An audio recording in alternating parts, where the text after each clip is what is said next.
Hey everyone, it's Grady from SUBOVERLAND. In this video, I'll be doing a quick little walk around of this 1990 Suburban that we just picked up. Let's get right into it.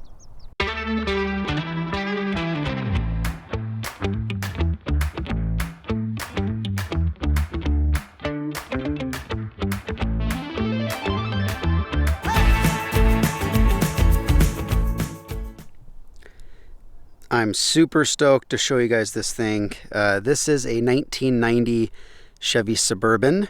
It's a 3/4 ton, and you know it's got its rough places, and you know it's a project. It's really mechanically sound, but the reason I bought this is because it is a manual. So this, they didn't make these. I think 91 was the last year that they had a manual in the Suburban. So that was, I've always wanted one, and here we are. So it is a, I guess you would theoretically call it a 4-speed. So it has a granny gear, and then first, second, and third. So with that, the granny gear, it's a non-synchro, and so you know you don't use that ever unless you're crawling. Like when I was coming up here, doesn't look steep on camera, but I was just in 2-wheel drive, so I put it in the granny gear, and that helps out a lot.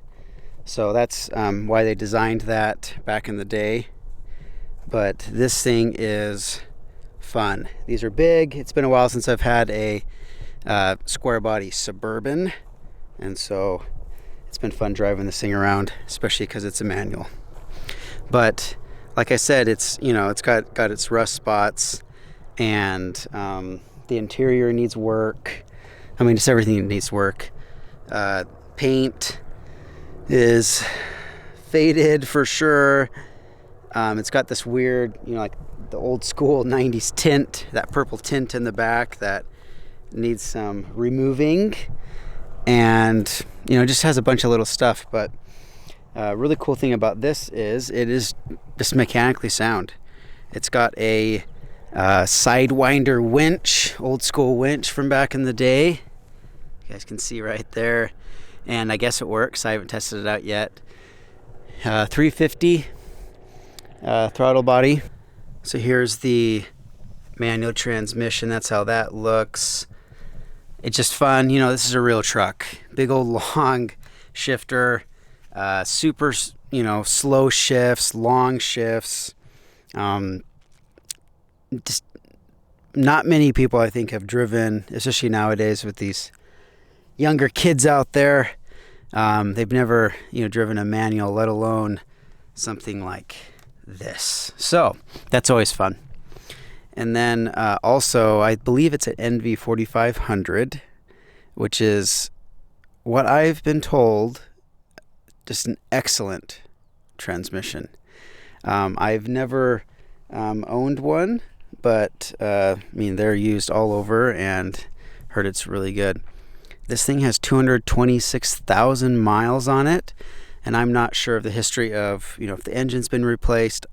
I'm sure it's been rebuilt at some point. 350s of this era, they would hit around 200 a lot of times on original, but I wouldn't say much more. They, you know, when cars get more technology, this was a throttle body injection, you know, when fuel injection came in. Anyway, they lasted longer, so I'm thinking the engine has been rebuilt. I'm sure it's had a clutch or something. It has a 14-bolt rear end, and I'm not sure if it's full floating. I haven't taken off tires or anything yet, and as you can see, it's got some rust right there. I mean, some rust for sure. Frame is very solid, and then it has some even back here. I was checking out the other day. Not as bad over here. There is right there. It's a bad spot. So it's got that. Headliner sagging, and it just needs some love. So I'm not sure what I'm going to be doing with this yet, but it's been fun so far.